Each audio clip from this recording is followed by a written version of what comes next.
देखो आज प्रश्नावली 3.2 का क्वेश्चन नंबर 2 कर रहा हूँ। ठीक, क्वेश्चन नंबर कौन सा 2। क्वेश्चन नंबर 2 में क्या बोल रहा है, अनुपात निकालना है। किसकी अनुपात निकालना है आपको, A1/A2, B1/B2 और किसका C1/C2। इस अनुपात निकाल करके क्या कहना है आपको, युग्म समीकरण रेखा एक बिंदु पर प्रतिच्छेद करता है या फिर समांतर है अथवा समपाती है। समझ रहे हो। तो आपको क्या दिया है, एक क्वेश्चन जैसे दिया है यहाँ पे, पहला क्वेश्चन क्या दिया है, 5x - 4y + 8 = 0 दिया है। और एक समीकरण दिया है 7x + 6y - 9 = 0। ये दो समीकरण दिया है। ये दो समीकरण में से आपको क्या करना है, A1/A2, B1/B2 और C1/C2 का मान निकल करके बताना है ये एक बिंदु पे प्रतिच्छेद कर रहा है कि समांतर रेखा है और क्या बोल रहा है, समपाती। ये तीनों में बताना है। तो इसके लिए आपको क्या करना है, पहले जो ये दो समीकरण है ना, ये कौन सा समीकरण है, दो चर वाले रैखिक समीकरण है। क्यों दो चर वाले रैखिक समीकरण है, देखो यहाँ पे कितने चर हैं, x और y है। इसकी घात कितनी है 1, इसकी भी घात कितनी है। तो जब किसी चर का घात 1 होता है तो उसको रैखिक समीकरण कहते हैं। तो यहाँ पे भी दो चर, इसकी भी 1 इसकी भी 1, समझ में आया। दो चर रैखिक ही होते हैं। अब दो चर वाले रैखिक समीकरण को दर्शाने की तरीका क्या होता है, मैंने क्लास 9th में बताया था, फिर भी यहाँ पे बता दे रहा हूँ। ये x + by + c = 0 होता है, समझे। तो ये चीज को इससे हम दर्शाएं तो इस चीज को भी इससे दर्शाएंगे तो एक ही समीकरण ना हो जाएंगे। इसीलिए दो जब अलग अलग समीकरण है तो दो अलग अलग समीकरण से भी दर्शाएंगे। क्या बदल रहा है, देखो यहाँ पे x है, इसमें भी क्या है, इसमें क्या है और इसमें। तो कहने का मतलब ये बदल रहा है और इस केस में b बदल रहा है, c बदल रहा है। तो हम a और b को बदलेंगे, x y तो बदल नहीं रहा है। तो इसीलिए ये A1 है, ये B1 है, ये C1 है। तो दूसरा समीकरण के लिए तब क्या लेंगे, A2x + B2y + C2 = 0। ये पहला वाला इसको दर्शा रहा है और दूसरे वाले इसको दर्शा रहा है। अभी ऐसे भी बोल सकते हो जी, इसी को हम दूसरा क्यों लेंगे, इसको दूसरा ले, इसको पहला ले, तो कोई दिक्कत नहीं है, आप किसी को भी चूज कर सकते हो। समझ में आया। इसके बाद हमको पहले क्या निकालना है, A1/A2। तो हमको पहले ये समीकरण में से A1 A2 निकाल लेना है, B1 B2 C1 C2 निकाल लेना है। तो पहले A1 कितना होगा, इस समीकरण के साथ हमको इसको तुलना करना है। ये समीकरण को x है, यहाँ पे भी x है, x के सामने क्या है A1, तो यहाँ पे x के सामने क्या है, तो हमारा A1 तब क्या हुआ 5। समझ में आया। इसी प्रकार y के सामने कौन है, B1, तो y के सामने क्या है -4, माइनस लेना है। तो B1 तब कितना हुआ -4, C1 तब कितने होंगे +8, तो C1 कितना हुआ 8। ये समझ में आया कि नहीं। इसी प्रकार इसके साथ, इस समीकरण के साथ इसको तुलना कर लीजिए। देखिए x है, यहाँ पे भी x है, x के सामने कितनी है, तो यहाँ पे x के सामने, तो ये 2 मेरा तब क्या हो जाएगा 7। समझ में आया। सिमिलरली y के सामने कौन है, यहाँ पे y के सामने +6, तो B2 प्लस नहीं लिखा था, 6 लिख दो।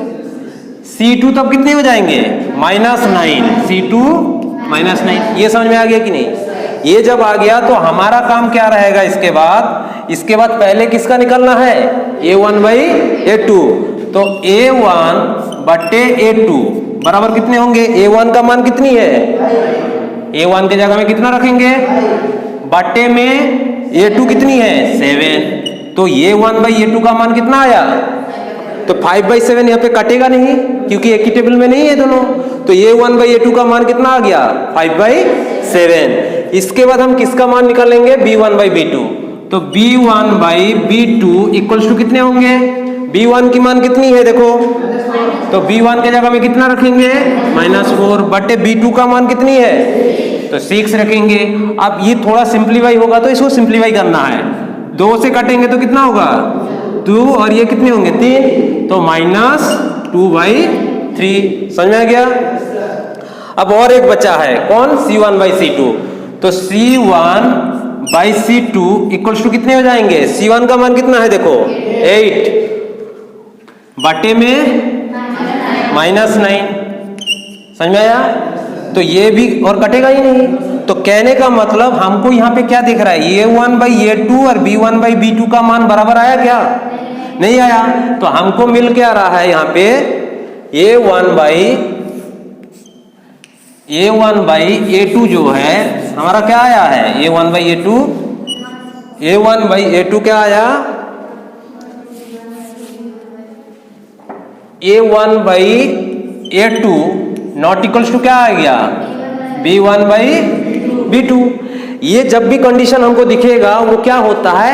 एक हल। तो हमको यहाँ पे क्या निकालने के लिए बोला? प्रतिच्छेद करता है कि नहीं, रेखाएं प्रतिच्छेद कर। एक हल जब होगा, इसका क्या हुआ आंसर? एक हल हुआ। ये कंडीशन जब भी देखेगा एक हल, और एक हल मतलब उसकी ग्राफीय का जो कंडीशन होता है कितने बिंदु में प्रतिच्छेद करेगा? एक बिंदु में। यहाँ पे बोला है ना रेखाएं एक बिंदु पर प्रतिच्छेद करता है। पहला का आंसर क्या होगा? रेखाएं एक बिंदु पे प्रतिच्छेद करता है। रेखाएं एक बिंदु पर प्रतिच्छेद समझे करता है। क्या देख के समझा? A1 by A2 not equals to B1 by B2 जब भी आ जाएगा तब क्या होगा? एक हल होगा, या फिर रेखाएं एक बिंदु पर प्रतिच्छेद करता है। समझ में आया? इसके बाद दूसरा क्वेश्चन क्या दिया है देखो। दूसरा क्वेश्चन हमको दिया है 9x plus 3y plus 12 equals to 0। और एक समीकरण क्या दिया है? 18x प्लस 6y प्लस 24 बराबर क्या दिया है? 0। ये दो समीकरण दिया है। पहला हमारा काम क्या रहेगा? A1 B1 C1 और A2 B2 C2 चूज करना है। ठीक, तो हमारा जो दो समीकरण होता है क्या होता है? A1x plus B1y plus C1 बराबर 0 होता है, और एक होता है A2x plus B2y plus C2 बराबर 0। पहला समीकरण के साथ इसको तुलना करेंगे। देखो x है A1 तब कितने होंगे? 9। तो A1 बराबर कितना हो गया? 9। फिर B1 तब कितने होंगे? 3, क्योंकि B1 कितनी है यहाँ पे? 3। C1 तब कितना होगा? 2। समझ में आ गया? 12 है, हाँ सॉरी 12 है।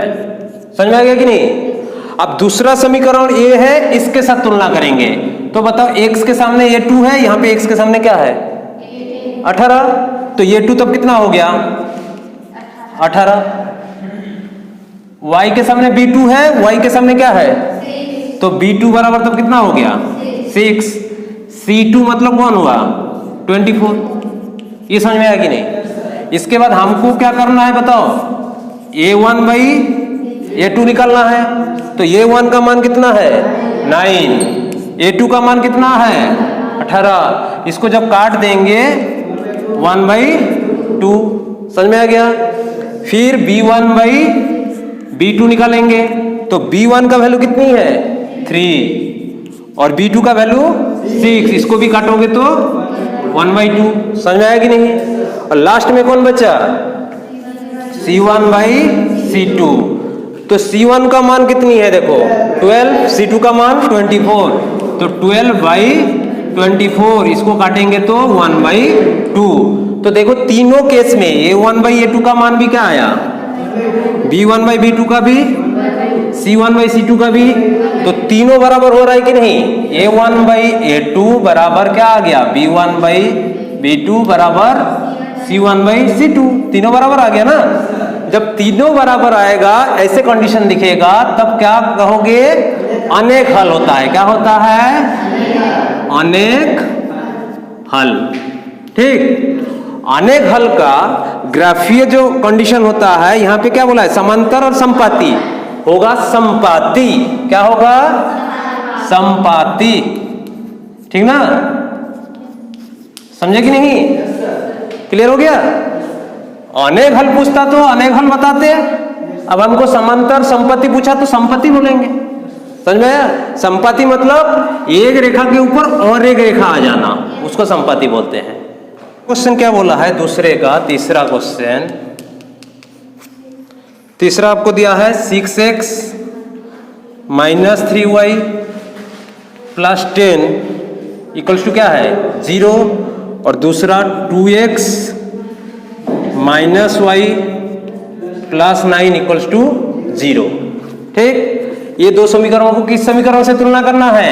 a1x plus b1y plus c1 बराबर 0 एक समीकरण से, दूसरा a2x plus b2y plus c2 बराबर 0। मतलब गुणांक बदल रहा है, x की गुणांक यहाँ पे 6 है, x की गुणांक 2 है, y की गुणांक -3 है, y की गुणांक यहाँ पे कोई नहीं है, मतलब 1 है। गुणांक बदल रहा है, समझ रहे हो? तो पहला इसके साथ इसको तुलना करेंगे तो ये 1 तब कितना हो जाएगा 6। क्यों? क्योंकि x के सामने a1 है, यहाँ पे x के सामने 6 है। इस समीकरण के साथ इसी को तुलना करना है। ठीक, फिर b1 तब कितने हो जाएंगे? b1 -3, c1 10। समझ में आया कि नहीं? प्लस लिखो चाहे ना भी लिखो। फिर a2 तब कितने होंगे 2, b1 तब सॉरी b2 कितने होंगे -1, c2 9। समझ में आया कि नहीं? इसके बाद हमारा काम क्या रहेगा a1 बाई a2। तो a1 की मान कितनी है a2 का, तो 6/2, 3 और 1 मतलब 3/1 मतलब कितना होगा 3। समझ में आया? Similarly b1 by b2, b1 by -3 upon -1, minus minus काटा तो 3। समझ में आया? अब बचा कौन है c1 बाई c2, ये कितनी है 10/9 और कटेगा क्या? नहीं कटेगा। लेकिन देखो यहाँ पे a1 बाई a2 का मान कितनी है और b1 बाई b2 का मान कितनी है, दोनों बराबर है, तीसरा बराबर नहीं है। तो कंडीशन क्या मिल गया मेरे को, a1 बाई a2 बराबर b1 by b2 not equals to c1 by c2। इसके लिए कोई हल नहीं होता है। क्या होता है? कोई हल नहीं है, ठीक ना? लेकिन हमको यहाँ पे कोई हल नहीं पूछा, यहाँ पे पूछ रहा है समांतर है कि एक बिंदु पर प्रतिच्छेद करता है कि संपाती है। तो ये क्या होगा समांतर होगा। क्या होगा? समांतर। ठीक ना? समांतर मीन्स ये एक रेखा है और ये एक रेखा है, ऐसे होंगे ग्राफिक है। समझ में आ गया?